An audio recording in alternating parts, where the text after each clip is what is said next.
Le journal de 20h, David Pujadas. Bonsoir à tous. Dans le journal ce soir, le dessous des cartes de la petite délinquance. Notre enquête sur la filière des objets volés, sacs, vélos, téléphones, comment ils sont récupérés, comment ils sont revendus. L'une de nos équipes a suivi le travail des brigades spécialisées contre les vols de rue.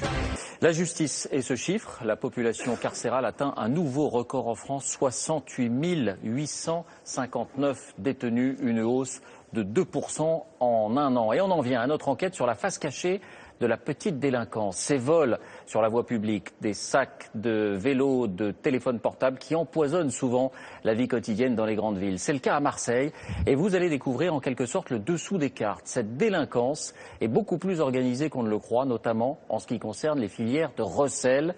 L'une de nos équipes a suivi le travail d'une brigade spécialisée, Mathieu Boisseau, Christophe Larocca, Marina de Petris. Au détour d'une ruelle, ces deux voleurs viennent d'être arrêtés. Là, on a un vélo, un VTT là, avec un cadre en alu qui vient d'être dérobé il y a 10 minutes. Et on a également un petit vol qui vient d'être fraîchement découpé. Voilà. Comment ils procèdent en général? En général, soit ils arrivent à découper un petit vol sur place avec une pince coupante, soit ils le prennent, ils le soulèvent, ils le ramènent comme aujourd'hui dans un hall d'immeuble et ils le découpent à l'abri des regards. Okay. Valeur de ce vélo, plus de 300 € à l'achat, 50 à la revente. Marseille, ici les vols ne s'arrêtent jamais. Il s'en commet un toutes les 17 minutes. L'année dernière, c'était surtout les arrachages de colliers quand les prix de leur flambaient. Comme sur cette vidéo, un voleur se jette sur une femme, lui dérobe son collier, l'entraînant sur plusieurs mètres. Pour les policiers, la chasse aux voleurs est permanente. Surveillance dans des véhicules banalisés. Dans tous les coins de rue, on dirait qu'il y a un petit trafic. Hein. Course-poursuite à vélo. Il est parti un cavallard, il va tomber rue d'Aubagne. Et ici, deux nouveaux mineurs arrêtés. Ils viennent de casser la vitre d'une voiture. Une tablette qui vaut à peu près entre 600 € environ, aux alentours de 600 €. Il y a un appareil photo qui vaut dans les 200-300 €. Là, ils ont pour 1000 € de marchandises sur eux. Mais qui sont ces mineurs délinquants? Retour sur le vol de vélo. Dans la voiture qui ramène les deux auteurs au commissariat, le policier essaie d'en savoir plus. Quel âge vous avez les jeunes? 16 ans. 16 ans? Toi, tu quel âge toi? 15 ans. L'un des deux jeunes a été condamné pour plusieurs vols. Il n'est pas du tout impressionné. Je revenais de l'école, je l'ai vu, je regardais à tout le monde. Si vous avez même joué, je demandais au monsieur qui était en face. Tu m'expliqueras ça en si le audition, monsieur il a d'accord? volé le vélo ou pas. D'accord. Tu reconnais que tu as volé le vélo? Pas volé, je l'ai trouvé. Tu l'as trouvé, oui. Toi, tu appelles ça trouver, moi j'appelle ça voler, d'accord? Au code pénal, on appelle ça voler aussi. Des mineurs, souvent multirécidivistes.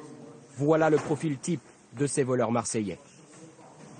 En garde à vue, les deux amis sont toujours aussi sûrs d'eux-mêmes. Alors les policiers haussent le ton. Déjà, tu n'es pas au Club Med, là. Tu vas pas commencer à écouter la musique, alors tu vas me lever ça. Voilà, allez, tu vas à la fouille. L'un d'eux reconnaît rapidement les faits. Il n'a pas vraiment le choix. Une caméra a tout filmé. C'est bien avec le vélo que tu veux me voler? Pourquoi tu appelles ce vélo alors qu'il avait une antivol? Oh, la tentation. La tentation. D'accord, c'est la tentation. La tentation, mais pas seulement. La revente d'objets volés, c'est surtout très lucratif. Pour certains, c'est leur gagne-pain. Ils gagnent leur vie comme ça. Les mineurs seront convoqués chez un juge, mais les policiers le savent, la récidive est très fréquente. Voilà une victime, cette femme qui récupère son vélo. Elle est fataliste. D'ailleurs, elle ne comptait même pas porter plainte. Je me suis dit, ça va me faire perdre 2 heures, j'ai pas le temps, autant que j'aille m'acheter un autre vélo, voilà. Les policiers en sont conscients. Ils ont affaire à de très jeunes délinquants que rien n'effraie. La preuve avec ce trio. Une voiture de police est garée à 50 mètres et pourtant, à la vue de tous, ils arrachent ce vélo accroché à la balustrade. Retournent le vélo et là, ils vont se diriger dans un endroit bien connu de recel où ils vont le revendre à moins de 30 minutes. La revente d'objets volés, c'est le cœur de cette économie souterraine et illégale. Quartier Belzins, proche de la Canebière. Le point de rendez-vous entre voleurs et receleurs. Et ils agissent un peu comme le trafic de stupéfiants. Il y a des vendeurs et des guetteurs. Et également, au-dessus, on a des receleurs qui achètent les vélos en gros. Voici justement une transaction. Côte à côte, un voleur et un acheteur. Ils discutent du prix d'un vélo. Soudain, le receleur s'écarte. Un complice l'a alerté. Une patrouille approche, ici à gauche. À peine les policiers ont-ils quitté la place que la négociation reprend. Un bref échange suffit. Voilà, là, il va y sortir, il va y donner l'argent. Voilà, la transaction est faite. Et là, le receleur va s'empresser d'aller cacher le vélo. Pour freiner ces trafics, les policiers doivent frapper au sommet de ces réseaux.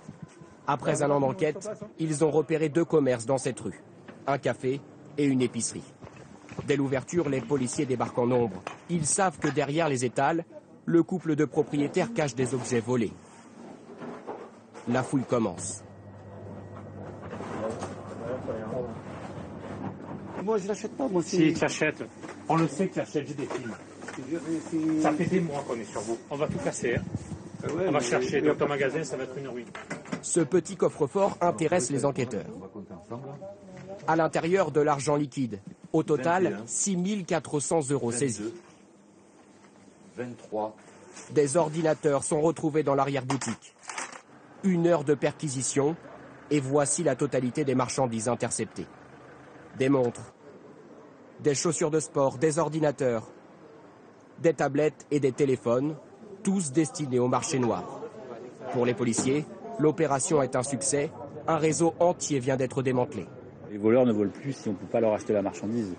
Donc là, on finit le réseau, on fait du voleur à celui qui rachète et qui revend. Donc pour nous, objectif atteint. Les gérants risquent 5 ans de prison. Leurs 2 magasins ont été fermés. Mais il reste encore beaucoup à faire à Marseille. L'année dernière, 700 cas de recel ont été constatés.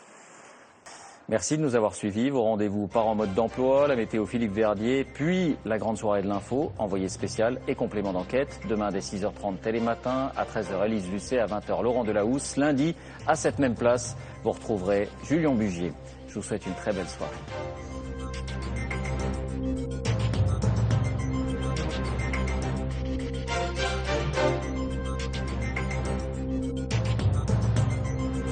Toute l'info en continu sur le site et l'application France TV Info.